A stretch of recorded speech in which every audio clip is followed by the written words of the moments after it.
All right, everyone, we're live. All Great to right. see everybody again. It's been a week or so. Super happy to have Yeves Perez on from Workbnb. Very excited to hear about your background with respect to being a founder and being, your history and work in the sales areas, grinding it out in the different sort of like B2C areas, and then working in marketing and all the way into being a founder. You've raised some capital. You've been through some accelerators. You've worked through this stuff, so tons of experience with respect to life experience, with respect to being in the sales side of things. Obviously, you've probably been through different arcs in your career where you were looking to persuade people or push people from the sales side of things. We often start that way, and now you're in a spot where you kind of get the point around what hell yes feels like. So, kicking things on. You as CEO of Workbnb. I'm looking forward to chat. Tell us a little bit about yourself, how you got in this role, why you started Workbnb, and then what's a problem you guys solve. Yeah, so I'm going to tell you the started from the bottom story. Like really, like in my early 20s, I was looking for like my first like real big boy type job. I started with Wells Fargo on the phones, customer service, and then I had, learned my butt kicked in phone call conversations, and I just kind of looked at it as like a sport. Like I got to get better at it. I got to lift weights and, really learn to have tough skin. So I graduated to a personal banker. And then after that, I learned to sell cars. I worked for like Honda. I even sold Saturns. Oh,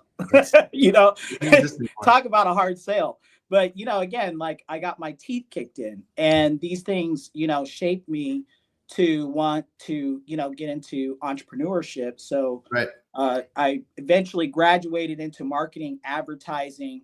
I got to work as a freelancer for the first time, and work with like Chevrolet to help launch the Chevy Volt. That was a really big moment for me. Cool. But again, I had to do stuff where I was taking clients with like who had like no money, and I was like, well, I need my first gigs, so I'll do this for free. So, but again, I put everything I had learned into this cycle of wins, losses, how to close, how to tell a good story. It helped win a marketing award in San Diego. Right on. Paid advertising campaign of the year for a chef. That was hard. That's hard, trying to sell a chef, a person. And then my mom called one day and she said, hey, my little Airbnb business just got a contract. There's a company that's relocating to Reno and they can't find housing and they want to pay me to set it up. So I bought you a plane ticket and you need to get your ass here and come help me set up these rentals. And I was like, Mom, like I got a whole career. Like, what are you talking about? Yeah. But I figured if I'm going to get invited to Thanksgiving ever again, I might as well get on this plane and go help my mom. And that's what I did. I helped her with set this up. But she asked me this marketing question. And I'll never forget this because I thought I was only going to be there for 3 weeks. She said, what could I do to get more clients like this? And I said, well, let me look into some data and let me, because that's what I learned. And I was like, let me see what are some buying patterns, what are some signals, what are some things to consider, and one of the things that I found out is that these particular customers that she wants, and we'll talk about this later, ideal customer profiles. They are looking for workforce housing, but you call your properties vacation rentals. It doesn't really match up.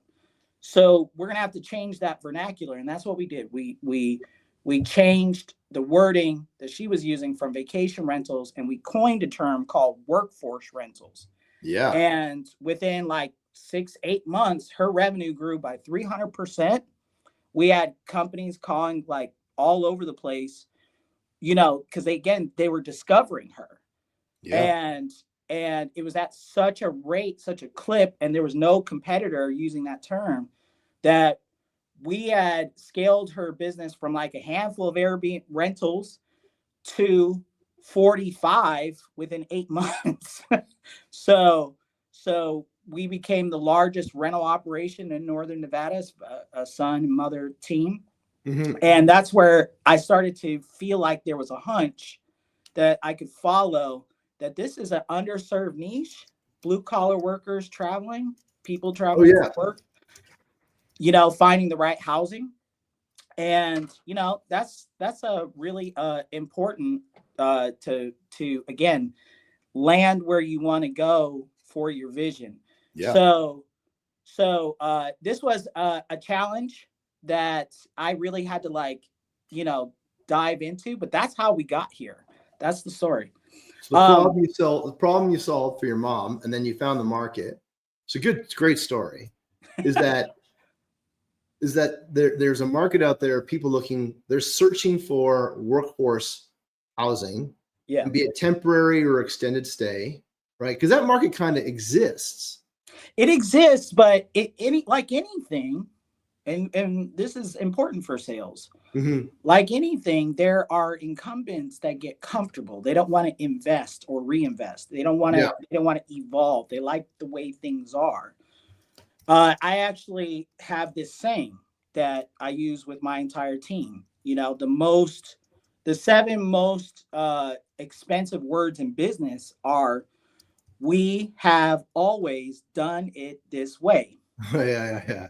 And when, as a salesperson, you see somebody in that rut, that pattern, you're like, "Oh, well, I have something better, value prop." And I just need to know how to word it correctly Yep. and get that persuasive message out that will target this. And that's what was going on in corporate housing. Corporate housing was an old model that only had apartment homes. Yeah. So, but Yeah. if you're used to living in a 4-bedroom house, a 2-bedroom apartment isn't nice. I'd like at least a 3-bedroom house if you could. Yeah. Or something with similar square footage. So, and the thing that isn't available is actually very limited executive stay or extended stay suites out there. Right. Because they typically require a whole month to book it, and they're built for that kind of arrangement, that kind of setup. And so like the problem is that there's limited, there's supply, there's demand for it, but it's kind of like mismatched. Yeah. And so then when you find your hell buyer, like the hell yes buyer, like when you're doing a marketplace, so then tell us a little bit about Workbnb, and we'll kind of dig in just to frame the context of the rest of the conversation. Okay. Now I have to really apologize. Just give me like 10 seconds. Sorry, right. Everybody who's watching. I left my charger on my desk, and I just go for it. A low mode. Hold on. I'm sorry about that. Yeah, no worries. Kind of rude of me.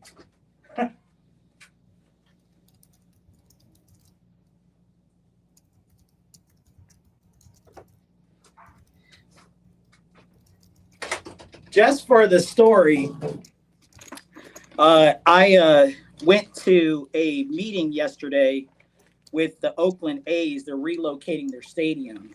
So talk about sales. Like that's one of the ways that I get, is, everybody wants to do everything online these days, but sometimes you got to get your butt up and get out and meet people. And, work a relationship from the very beginning of something. It may take a couple of years to get there. That's what I was talking about on my LinkedIn yesterday. We planned on 2 years at this meeting for the Oakland A's new baseball project, and to really follow through and go and shake hands and remind people, hey, I'm here, I'm part of this. I really want this sale. Well, think about, I mean, not just like Oakland A's, but like in Vegas, you've got F1, you've got, there's like annual events, like in LA, there's Olympics coming up in 3.5 years. Right? We even have a high-speed rail project being built from Vegas to LA. It's like a 6-year construction project. So, but let me answer your question. How did Workbnb come about? So one of the things that really makes a really good salesman is asking questions, but you have to be quiet enough to let people talk for those questions to come about. And as I was working with my mom, sorry, my iPad gets a little excited when I talk with my hands. All right. It's it's an Apple thing. All right. Yeah, got you.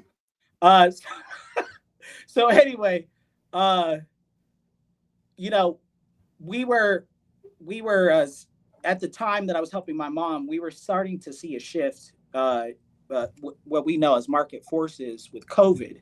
I was Yeah. seeing it on the news early, and I said, "Mom, if COVID comes to the United States, it's probably going to wreak a lot of havoc, you know." And at that time, there were those early cases in like Seattle and other places, and I was Yep. just like, "Okay, West Coast got hit first. we need to pay attention to this because we may need to pivot, we may need to adapt." So as it did happen, and the states were shutting down, the governors would say, um, the only people who can travel are essential workers. They kept using that term. Mm-hmm. And I was like, hey, we need to click onto that term. Like, how do we, use that in some of our blog posts or some of our things? And it worked. Our rental stayed, full throughout COVID, whereas vacation rentals were completely shut down. Mm-hmm. They had no revenue coming in. Yeah. So one of the clients that came through was a construction company doing a spaghetti bowl expansion. So those are like interchanges. Mm-hmm. And they needed a 2-bedroom condo for their site supervisor. And it blew my mind. I mean, I'll never forget this. They said, our budget's $200 a night. And I was like, okay, I can get $175 a night. 200 is great. I said, how long you need it for? They said 2.5 years. And I had just never heard of that much money. Like, that's $180,000. And I was like, what? Yeah, let's go. Like, I'm signing the paperwork. But as I'm listening to what he's saying, he said, we don't have an online app that we can use. And I said, let me get this. What is that called? Where you repeat what they say? Loop back. Yeah. It's like, let me get this straight. You're saying that there's no online product that you can use to find housing? He said, no, there's nothing that exists. We have to try like 20 different things. We're wasting a lot of time trying to figure it out. He said, in one case, it got so bad that the apartment complex that I was trying to house people in, they wanted the workers to be on the lease, and they couldn't credit qualify. They just couldn't. I think I think we just need to pause for 1 second, because like Airbnb is a person to person transaction, right? Mm-hmm. And I think if you think about, if you've been in workforce rentals, and I've done a little bit of myself, I've been one, I've helped people get it. Where you're at that moment, you're talking about credit worthiness, right? The person, the assignment of the payable in Airbnb is a person, and that's why it's your personal credit rating, your personal credit, your Airbnb history is all works. Yes. In workforce housing, the person who's assigned the payable is a company, right? And that company is doing the rental, and the company may even rent it for like 2 years and interchange the guests. Right. Which difference, and so, and why Airbnb won't work, I'm just going to guess, or I'm guessing here, Airbnb won't work for commercial housing because each individual person has to go and do the rental, whereas a company wants to have assignment of that liability to them directly, and just like their people, they don't want that. They're already being displaced. They don't want this headache. Right. And so I get why it doesn't work now. And I just want to say that out loud for people that were saying, well, why wouldn't you just use Airbnb or VRBO or whatever? Well, I'll work that way. Even better that it doesn't work, again, because this is what discovery is all about. Yeah. Is, you ask more questions. You don't just stop asking questions. You want to like, can we talk a little bit more deeper? Yeah. What's another reason why this doesn't work?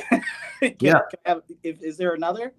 And what we've discovered was that in the Airbnb model, they allow their hosts to have an open calendar and take advance bookings on holidays. Okay. So you could book 4th of July, you could book New Year's Eve. Well, the thing is, in construction, projects don't end on time. Sometimes they need to extend. So, they'll try to rent on Airbnb And then this host has a booking, let's say 4th of July, Yeah. and they're like, well, I need it for another 6 months. And the host is like, oh, well, I don't want to get in trouble with Airbnb. Can you leave, go somewhere else, and then come back? And it's like, well, why would I do that? So I totally get the gap. I totally get the gap in the market. it was just too much for them to rely on. And Yep. that's where I said, I would be willing to start a tech company to help you, Yep. but I won't do it by myself. I need you to agree to be the first client. And our first client is Ames Construction, the 74th largest industrial GC in the United States. Their project executive for the entire state of Nevada said, I will go down this journey with you. And that's how we birthed Workbnb. Outstanding. So Yep. what's interesting for everyone to understand here is that the problem you solve is for a specific group, right? It's for people who are seeking for workforce housing. Yep. And temporary, extended, all those things. The why that problem exists is because the other alternatives that are out there are designed largely for person-to-person transactions. And also a different customer profile. Oh, completely. Duration. They actually want a different contract. Yes, they have a pattern that they like.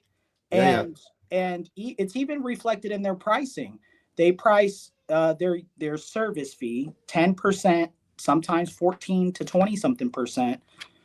But again, that's based on short term vacation travel, white collar, business travel, going to a convention tour, to a business meeting. That's 5 days, So yeah, I'm going to charge you 10%. But if I'm going to charge you 10% for 9 months, you're paying, 3 weeks worth of rent just because they found you something. So again, that's another way to win. Yeah. Do you find that when you're taking a look at the market, so now you've got to sell, for everyone to understand, marketplace businesses are unique from just conventional businesses because you've got to sell two sides of the market. Two sides, yep. So you got to get supply and then you got to get demand. Yep. And it's a balance of how you do it. So how are you approaching acquiring supply and then acquiring demand in a world where the problem you solve is duration, right, and contract, right? Because like you're asking someone, if I've got a place to rent, let's say I've got a 2-bedroom like you described, and that 2-bedroom is vacant, and then I'm going to put that on Workbnb, and there's a I don't know if I'm going to get revenue, and maybe even have to give up revenue that we booked for July the 4th. So then how do you bring them in? How do you lever up the demand and the supply in a market so that you can you can broker that transaction? So I love this question. This is probably one of my favorite questions to ask, actually. You have to decide how hard you want this to be first. So what I mean by that is, do you want to only focus on one side and hope the other side happens? Or do you do both at the same time? And I chose both at the same time. And the way that we did that was we focused on storytelling and building community first before we built a product. So this is probably one of the scrappiest things you'll ever hear. Before we got a domain, before we did any of that, like what we did was we started a Facebook group, and we called it the Workbnb App Coalition. That's free. And I went around Facebook and Facebook groups trying to talk to real estate people. And I'm just, hey, do you want to join my group? Do you want to talk about housing traveling workers? Do you want to have a discussion about this? We're thinking about building this business and talk about the problem. Yes. Curate the problem. I want to know your problems. I want to know your problems. And then we used Facebook and Instagram specifically to do storytelling about their problems. And then we did something similar with LinkedIn, where again, I was getting, construction people together and I was having client discovery calls with them, Mm-hmm. Zoom calls, mostly. I wanted them to see my face and I wanted them to get to know me and build a relationship with me. But we would ask them very important questions. And one of the most important questions you can ask somebody to help you gauge a sale is the priority question. Okay. And it goes like this: on a scale of 1 to 10, 1 being the lowest, 10 being the highest. If I can solve X problem with X idea solution, what's the likelihood or the priority that you're going to want to use this? Is it low? Is it medium? Is it high? If they say 7 or above, you got a killer sale. Just Mm-hmm. bam, That's your hell bam, yes. bam. Hell yes. It's a 9. I hate this problem. Like it's Mm-hmm. kill. Like it's kill. Please tell me more. Like, is it time you're losing? Is it money? What's going on? And the more that you get into it, then you get to ask, like, tell me a story about the pain. I And love we it. would hear stories about like guys I staying love in it. motels and they would get their trucks broken into in the middle of the night because these motels are in unsecured parking lots. They have unsecured parking lots and they've got $80,000 worth of tools out in the truck. So what we would do is we would take those stories and then I would craft content around that story. Are you tired of tool theft? Are you tired of this inconsistency in housing? So I'm doing is it's almost like getting the bath water the right temperature. I'm literally twisting the knobs to get the right hot water, cold water between the two, Yeah. properties and demand to get to now. Fast forward, I can get them to talk in a room. That's another thing we did. We put on a live event where we brought construction people and we brought real estate people together in a room here in Las Vegas. We had 80 people show up and people loved it so much they actually asked to invest in us. They wanted to angel invest. And that's Wow. where I was like, okay, not are we getting to a hell yes, but now I want to take a ride with you. I want to be a Mm-hmm. part of this company. Outstanding. Really, no, I love the story. I mean, for starters, I think that what I haven't heard before from a lot of the people is digging in on the tell me your story, right? Right. And there's something about the human brain that when you say something out loud, you double imprint it, right? You double print, you say it out loud, meaning you formulated the thoughts in terms of how you're going to convey your position. And then when you say it out loud, you hear it and it gets double printed. And Right. when I can tell you that there's a pain, but if you say it out loud, now the exact same words, now it's your problem, not Right. what I tell you your problem is. Right. You need to lose weight or I need to lose weight are two totally different mentalities. Mm-hmm. And when you own that conversation, you're owning the priority around it. Right. And I love how you Right. also talked about how, and for everyone listening, like, you talked about how you asked the priority question, which is also can be framed in terms of like, how are you blocked, right? If you Mm-hmm. don't find this solution to workforce housing, what other alternatives are out there? Right. What are the Well, alternatives? Yes. and the Yeah. alternatives are the narratives that you captured in the Facebook groups. Right. You could even, those are your clips, right? This is what people are telling us they're trying to do, and this is what happened. And then people can go, oh yeah, that happened to me too.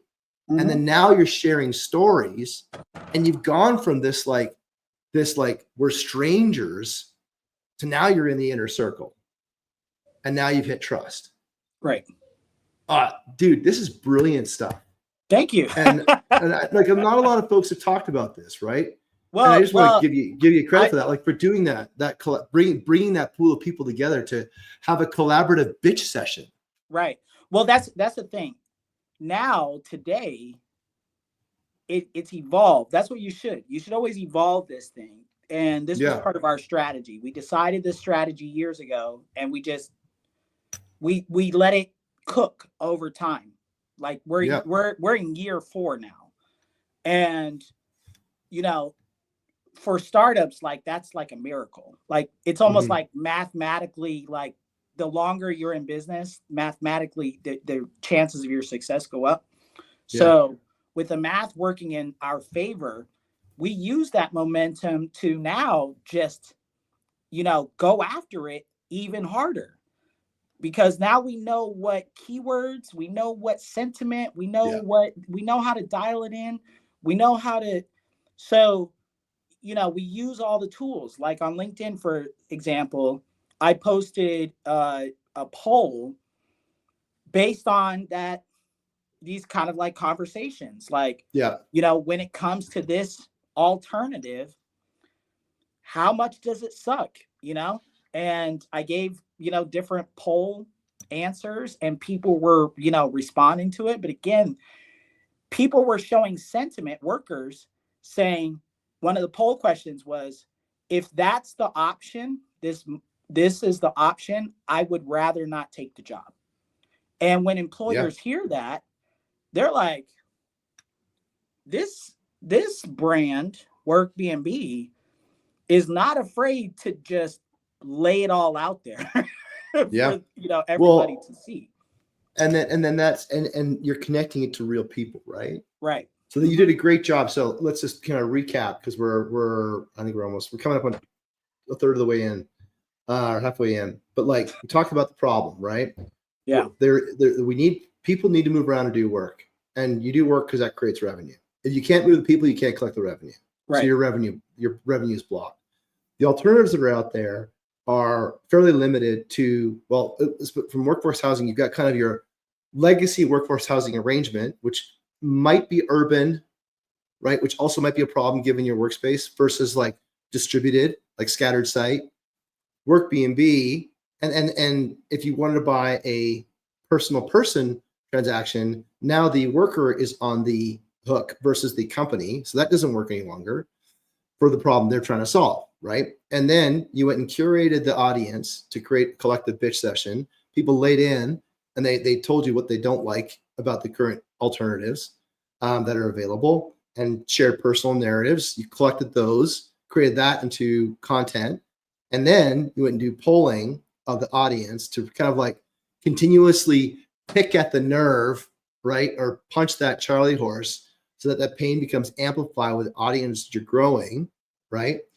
And so you've done all this great work. You've kind of like done all the stuff that a lot of people forget to do. How do you get to hell yes?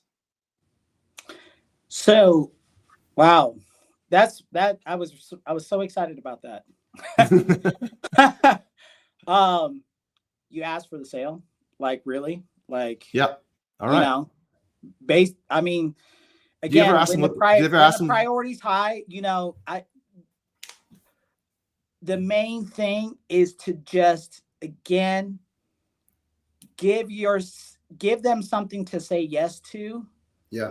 And for us, it was how we branded our yes. Okay. Sure. Our Sure. yes is, are you ready to join the movement? All right. And again, when they see it like that, they see it as like a movement.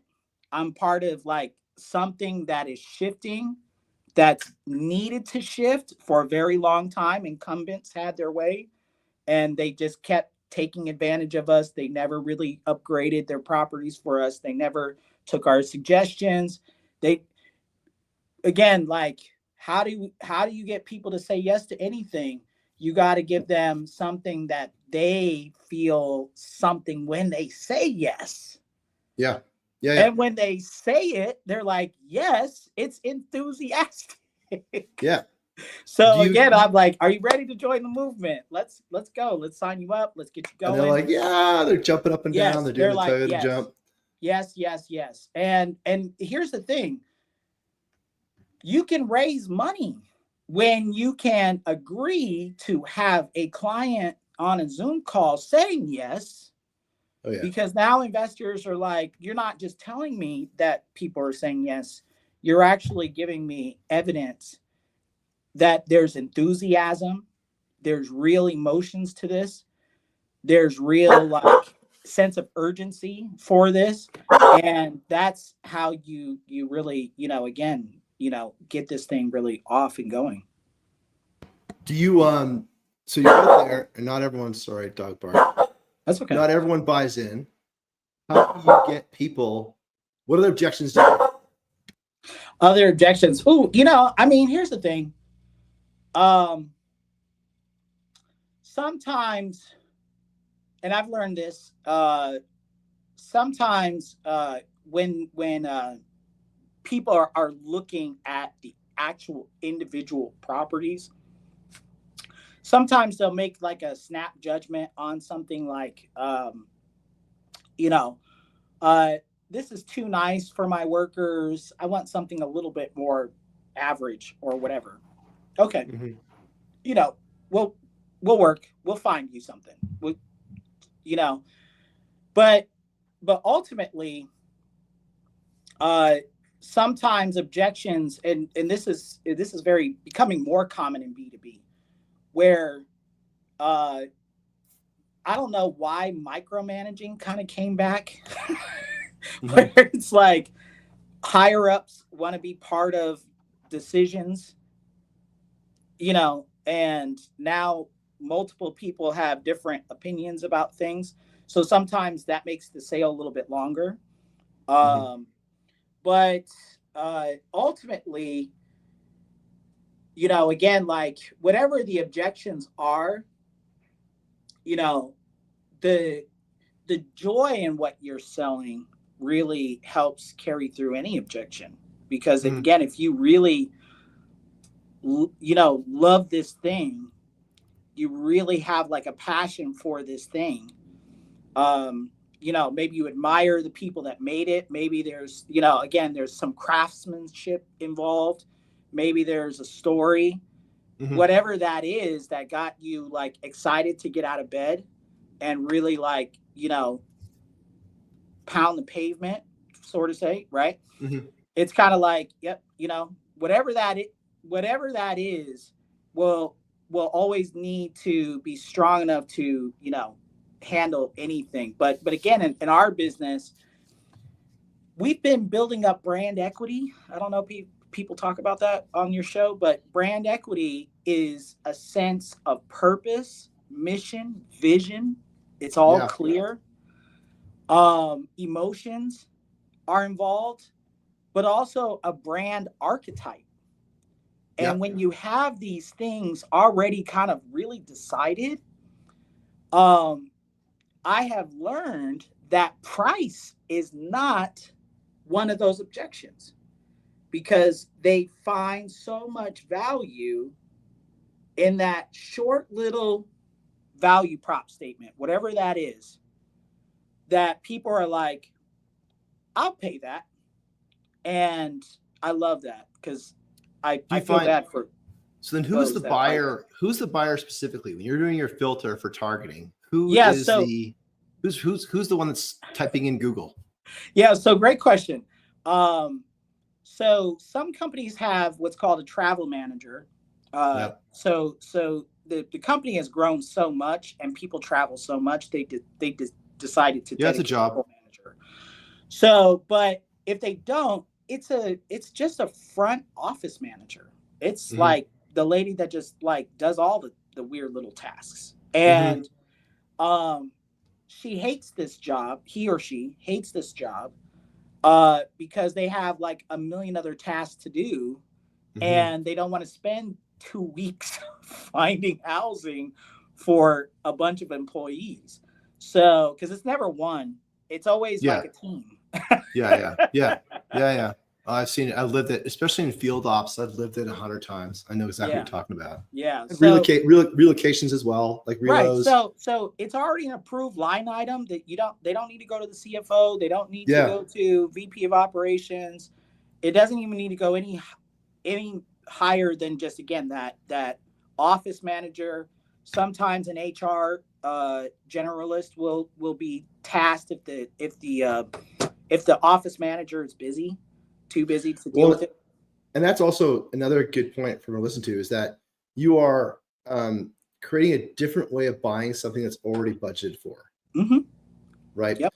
And that's like, something that's not budgeted for, and especially, and it's very close to how they buy it today. Like, it's one thing to replace people with technology because they're kind of used to buying people, but they're used to buying a solution, a service, Right. and they just buy it a different way. And now you're offering a different way of buying that service that is better, more comfortable, etc. And you've got everything kind of like aligned with why that's a better experience for the worker, which has also all the other benefits too. So, Right. do you ever get pressed on? And the pricing doesn't matter because the budget's already there. I'm just trying to think through what other things would be are gaps, but like, Well, I so can what? tell you So what so I I mean, can tell you one, payments is a gap, because okay, see, the thing is, like, when you look at like the Airbnb model, you have to pay up front. right. Whereas with like hotels, you could call in, get a big group discount, you could set up a net 30, Mm-hmm. all those type of things. So again, how do you get like payments to work in this new space? So, again, for us, we rely on technology. One of our big differences is speed to value. Mm-hmm. Especially with a technology product, when you can get the value quickly Mm-hmm. in like just like a brush stroke, it's like seconds. Like, that's impressive. So I'll walk you through that really quickly. When a travel manager or an office manager come to any booking product online, it could be booking.com, and it doesn't matter. They have to search city, state, check in, check out, how many people, right? Mm-hmm. Now, if you're trying to book for like 30 people, you have to do that like 30 times. Mm-hmm. Yeah. You have to do one at a time, one transaction at a time, one thing. Or you have to call this office manager, this manager, and you have to set meetings with a regional and this and that. So Yeah. again, the process is long. So the way that we do it is we say, give us the details about the project. Our AI agent actually pulls up all the public record data on it. And then what we do is we have our matching algorithm matches your needs, let's say 30 people. It'll match the nearest properties to that project. Mm-hmm. And it will show you the exact number that you need to fulfill that order, so Sure. that you're not looking through 2,000 search results. So again, like, speed to value is like, wait a minute. Okay, now not only did you give me what I wanted, but you're not giving me like too many options where I'm trying to figure out how far away they are to the Well, project. and You especially already thought of these things. like if I were to consider it just like compared to the Airbnb experience, like Airbnb doesn't give you the precise location of the unit until you Right, close. I think it doesn't until right, you buy. I can't remember, right, right, but it's kind right. of like generic. It's like near. I can't remember exactly Yeah, but how it again, frames that's it. for a vacation customer profile. Like, Yeah, they're just yeah. like, we don't want you going down there and taking pictures of it, or Mm-hmm. whatever. But again, it's one of those things where, again, when you really have a real deep relationship with your ideal customer profile, you've spent real good time talking Mm-hmm. about these things, you think about an end-to-end experience. So that's where we got payments, right. Mm-hmm. And we started to, again, think about like the payments structures that they need. And that, again, adds to a hell yes. They're like, I'm so glad I said yes. This is incredible. Okay. So you've got. So I've got. So I think we've got it like you've shared like you've got hell yes on the demand side. Yeah, So let's talk about supply. right. How do you manage? How are you getting hell yes on the supply side? Because you got to sell to people. So there's something, just called like timing, that Mm-hmm. makes all this magic. And that's where you have to really figure out, am I too early or am I too late with this? Like, that Mm-hmm. really should be a big part of your decision in what you're doing with these type of things. And our research, we were seeing regulations being passed around large cities where they want to limit Airbnb activity, short-term rental activity. Yep. And they pass these laws that make it illegal if you don't comply. And when and there's you're different tax illegal, ratios, and there's different permits, all that stuff. Make it really right, hard. and there's fines. Mhm. And we were like, okay, well, what are the stipulations around that? And the stipulations are, and this is almost uniform in every city that's doing it, is that they define a short-term stay as anything less than 30 days on average. And if it's more than 30 days, then you can legally operate above those regulations. Yep. And again, customer profile, the average workforce traveler is traveling 6 to 9 months or longer. So again, it's the right customer profile for the right problem of that supplier. Yeah. And it's like, hell yes. Wait a minute. Because they can't put their stuff on Airbnb because of the rules and all this stuff. I'm going to get fined. Yeah. So that's why we got a lot of inventory right away. I love it. Just inconsistencies in the market, right? And because of the duration of the stay, I mean, it's not as disruptive to existing residents if it's a multifamily or if it's a garden style or whatever, right? Right. Because they're not in and out. They're not throwing parties. They're not having stags. Yeah, but guess where we learned all that? From the Facebook group, like I told you, right? Like we got to talk to people early and lay it all out. So how'd you get people to come to the Facebook group? That was just me like going around on Facebook, looking at posts that people were posting about that were experiencing pain. I was just remembering like certain words that were arranged a certain way. Maybe it might be 2 or 3 words. And I would just quote those, put that in the Facebook search, see what came up, what posts came up. And I went to other Facebook groups and, again, look for these terms. And, then I friended these people and said, hey, do you want to join a group to talk about this? But let me tell you about the confidence it gives you when you do this type of stuff. Okay. Again, if you can like make this a hell yes quickly, you're going to do great. So one of the things I say is like, we help you bypass regulations, but also guess what? Workers aren't there to party. They're there just to work. No. When I say that with confidence, I'm like this. I'm like, so guess what else? Right? Because I learned that that's another problem with the short-term rental space. People come to trash their rentals and they hate it. So when they can find an ideal customer profile that loves and respects the property, that's like another like add-on to just say yes, like, yes, sign me up. How many, can I sign up 10 properties? Can I sign up 20? Like, what do I have to do? Yeah, that's outstanding. I love it. So, okay, you're at this awesome spot. In retrospect, it sounds awesome. It's never a straight line. Right. Tell me a few of the things you messed up along the way. Man, so messing up is a part of the process. I messed up early. I had an incident where I was selling a car and my sales manager was pressuring me to talk about this vehicle as if it was like an off-road type vehicle. And I knew it wasn't an off-road vehicle. And they really, again, pushed me to, they put like a camper tent on the back in the showroom, made it look like it was a campfire. And I was just like, okay, I'll try. And I took this thing on a test drive, and this guy knew a little trail just to see how it would do on a trail. And it was spinning out on the trail. Like it was. And I was so embarrassed that I was just like, look, I'm going to learn to just not, again, bend this, like my will to something. I'm just going to really focus on, value prop as it is determined and really stick with that. And again, bring energy to that. So I learned how to bring energy. I learned how to articulate things.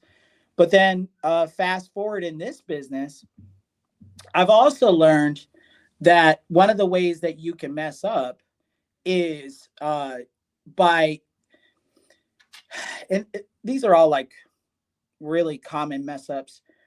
If you drop the ball on communication, you don't, again, have a good follow up or a fall Mm-hmm. through or a reminder to tap in with somebody. Sometimes, you know, a relationship can get kind of cold and it can lose momentum. And losing momentum in sales is just really tough to get back. It's super tough. You actually need people talking about you a lot to get that back. It's something that you can't just will it back. So I learned these types of things, but I've also dealt with like anger issues in my life in the past, where it's Mm-hmm. just like I would get upset by sales and the sales process. And one time I was on a call where we made a mistake and we're apologizing for it and building up the relationship back. But again, I was angry that it was such a big deal because of the value that we brought. So when the call was over, I thought that we hung up the call and I'm Mm-hmm. just going off talking shit. Oh And they were no. listening. Oh no. They heard the whole thing and, sent me a text back like, hey, we heard the whole thing, you know, like we understand it's frustrating. It's frustrating for us too. No hard feelings, but I just want you to know you should hang up your phone before you end the call. And I really Yeah. was embarrassed by that. I was like, oh my God. But here's the thing. It made me want to get better at these weaknesses. So I've learned now a lot of patience. I'm in my 40s. And I have a lot of young people that come to me and ask for advice. And I say, you're trying to be a rock star too early. Like you need to Yeah. get your bumps and bruises. You need to take some licks. So, you know, um, you know, don't worry about a no or this isn't working No. or a mistake. Like you have to get your stripes in this thing. Well, I often encourage folks to actually go get the no's. Go get 100 no's. Your Right. goal should be to get no's. Right. And and if you can't learn from going to get no's, then this isn't going to work out in the long run. Right. Now, So I count will your add no's. I will add some wisdom to this. This is something that I've learned with Workbnb. So let's say again, you're following this advice. You're gonna go, and I'm like, all right, 100 no's. Mm-hmm. But let's say you get like 40 yeses, and you're like, whoa, like That's what's going rough. on? Like this Yeah, is yeah. great, right? Slow down, okay? Because you need to understand there's something called the adoption curve. Okay. Mm-hmm. There are some early adopters that say yes to a lot of things Yes. because their buyer profile is a very unique buyer, which means I like to buy things or do things before my other social group or work Yep. group does. It's something in me. I buy the new TV when it comes out. I listen to this music and it's like, oh, I could, yeah, I have some new recommendations on music. I've been listening to this artist nobody's ever heard of. That person exists. So if you think that 40 yeses mean that you're going to get 400 yeses, you could be wrong. These other people in the adoption curve sometimes have different buyer motivations or buying patterns Yeah. that they are a little bit more cautious. I remember when the iPhone came out, I didn't get the first one, I got the third one. Yeah. So again, like I would rather wait. My profile personally is I'd rather wait till people say it works right and it's as cool as it sounds, then I'll buy. Yeah, we've felt a similar thing, and I guess if you're getting 40 of them, then you're onto something. I think You're that onto something. if you're getting the one, the twos, and the threes, then you've kind of got you may be getting misdirected. You may be getting some Right. bad data. Right. Um, But again, if you're getting 40, just be comfortable enough with yourself and confident in yourself to say, okay, I don't want to presume that I know it all yet. Like Yeah. I really need more of a larger sample to say that this is definitely something that will scale. Like you look at the bowling pin theory from Jeffrey Moore, right? If you get Right. 40 look exactly the same Right.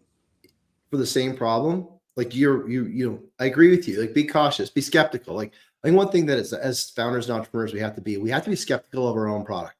Right. It's very hard to do. Yeah. And so you get 40 yeses. You want to be skeptical about that because then you're going to challenge yourself to find the commonalities and find the differences and understand that those commonalities are aligned with why they're buying, right?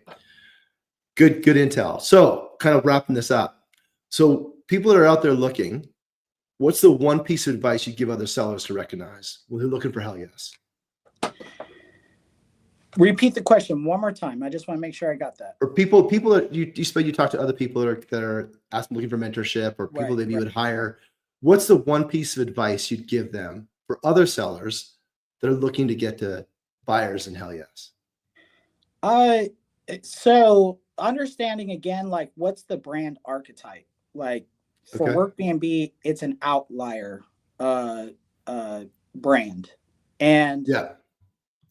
And that falls under like something called an outlaw.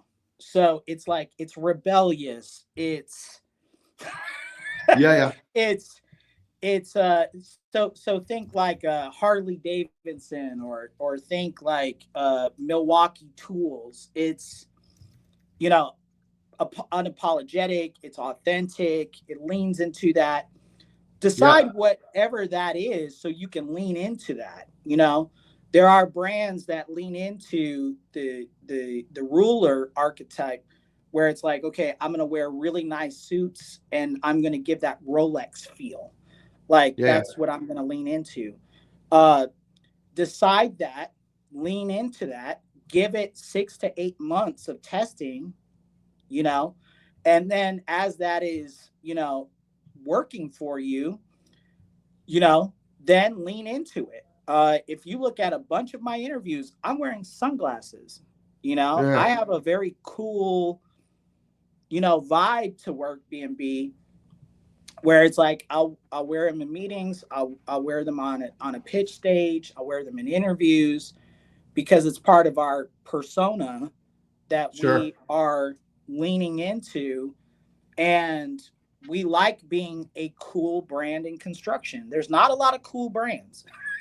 I got it. Okay, so cool. It's like so know your brand, lean in it, love it, own it, kind of like live it. Who should we talk to next? Wow, that was actually one of the toughest questions for me. Right. So I have a couple of friends from Techstars. Okay. That again, like we really have really great relationships with, and the ones that come to mind are definitely in travel, prop tech. So there's this one in travel. His name is Darian, and he has like this group travel platform that is just like super cool. But again, like he leans into his brand, and he really leans into like him at just being so comfortable. And the name of the company is called Squad Trip, but it's super like approachable, removes a lot of barrier to entry, doesn't, make it, like you get it like really fast. So what's his name? So Darian. I'm trying to remember his last name. I was just glitching, but well, Darian from Squad Travel? Darian Watson. All right, we'll reach out, Darian. And how can folks get a hold of you? So I prefer people to catch me on LinkedIn. Like I love it. Yeah. Like now. All right. You can follow Workbnb CEO on Instagram, but I will tell you this: on Instagram, I'm not trying to be a creator. I don't care about likes.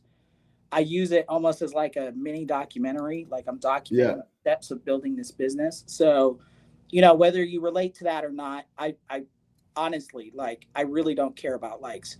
But on LinkedIn, I love to engage. I love Yeah. to have conversation in the comments. So even in this, like, I encourage people, if you have a question, put it in the comments, because, I would love to respond and help anybody I can. Perfect. Okay. Thank you so much. This has been a great tell. I love the fact that you have people telling the stories about their problems and pains. Everyone listening, you can find us on Apple, Spotify for your podcast. This is live right now. It'll be on LinkedIn. We'll kind of pump that up as we go along. There'll be clips as we go through. Yeves, thank you so much for reaching out and touching and just connecting through U.S. PropTech Council and Amy. And once again, thank you so much for sharing all your insights. This is super valuable. Appreciate the lens from soup to nuts, marketing right through to close, and especially for a two-sided marketplace. Yeah, Outstanding. thank you. Thank you very much. All right. Congratulations. And